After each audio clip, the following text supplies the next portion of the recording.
Bonjour.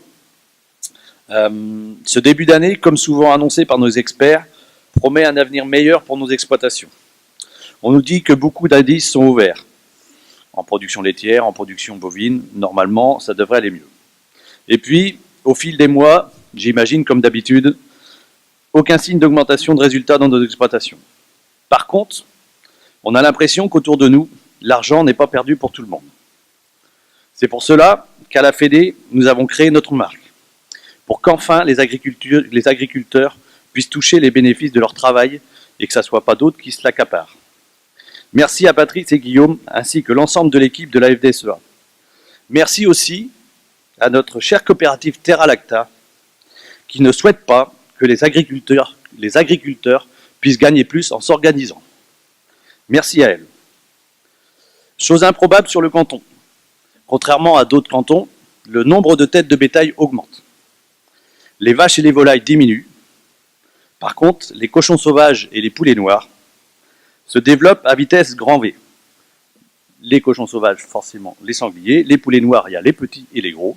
Il y a les corbeaux et les étourneaux. Nos cultures sont détruites par ces espèces en voie de développement.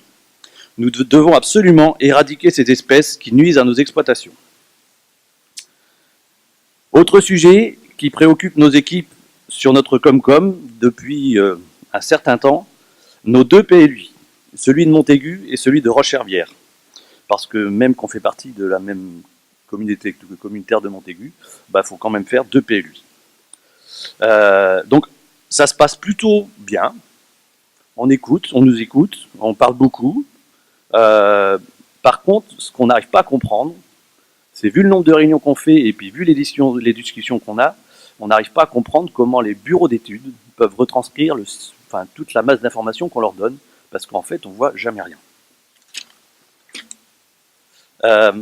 Les objectifs du SCOT, en général, elles sont respectées. Le nombre d'hectares consommés pour l'habitat et le développement économique, ça paraît cohérent, il n'y a pas de grosses erreurs, donc forcément, le PLU correspond à ce qu'on lui demande.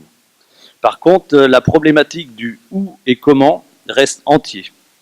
Sous prétexte d'aller plus vite et à pas très cher, on développe les zones là où c'est le plus facile. C'est-à-dire, en général, sur les meilleures terres agricoles. Et on laisse les endroits pas forcément avantageux pour l'agriculture aux agriculteurs. Partout où il y a des obstacles, que ce soit les zones humides, les AOC, les fouilles archéologiques, on reclasse en agricole ces zones-là pour qu'on puisse développer assez rapidement soit les habitations, soit les zones économiques. On a l'impression que le plus important, c'est tout, sauf les agriculteurs. Les plans, maintenant, ils sont finis, et en les observant, on remarque beaucoup d'incohérences entre les zonages. Alors, pas sur les zones à urbaniser, mais sur tout le reste, c'est-à-dire tout ce qui est zone humide, zone naturelle, ruisseaux, haies. Ce sont des éléments qu'on a travaillé avec l'administration, avec les collectivités. On a fait un nombre de cartes impressionnant et on n'arrive pas à comprendre pourquoi on passe tant de temps à faire des cartes, cours d'eau, haies, zones humides, tout ça on l'a fait, et que quand on fait un PLU, il n'y a aucun rapprochement entre toutes les cartes qu'on a fait et les PLU. Arrêtons de payer des gens qui sont au service d'eux-mêmes, et surtout ce que je voudrais dire, c'est que si le PLU il reste dans l'état qu'il est, avec les zonages comme ils sont faits, l'agrandissement des zones naturelles qu'on a mis partout, les zones humides qu'on met sur des hauteurs à plus de 80 mètres, je veux dire, c'est inadmissible. Le PLU, il ne peut pas passer comme ça. C'est pas sérieux de faire des cartes qui sont si peu proches du terrain. Voilà. Des gens qui pensent pour nous, et pour nous dire comment faire, il y en a à l'appel. Souvent, ces gens, ils y connaissent rien. Sur notre secteur, là, au mois de décembre, novembre-décembre, nous avons eu le droit aux intrusions de L214. Pour l'avoir vécu de très près, excusez-moi, je peux vous dire que ça marque beaucoup les esprits. Michel et moi-même,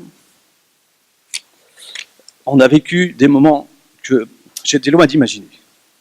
Vous ne pouvez pas comprendre dans quel état d'esprit, dans quel état de doute, dans quel état de peur se retrouvent les éleveurs qui ont été visités. C'est absolument inadmissible. Il est inadmissible que nos exploitations soient données en pâture à la population. Nous ne sommes ni des criminels, ni des pollueurs. Nous ne devons pas porter tous les maux de la société. Je tiens quand même à remercier la brigade de gendarmerie de Montaigu, qui, malgré le manque de moyens législatifs pour pouvoir empêcher ces gens de faire n'importe quoi, de nous avoir accompagnés dans ces moments compliqués. Je tiens aussi à remercier la FDSEA, qui, par les actions qui ont été mises en place, ont quand même réconforté un peu nos campagnes. Merci à tous.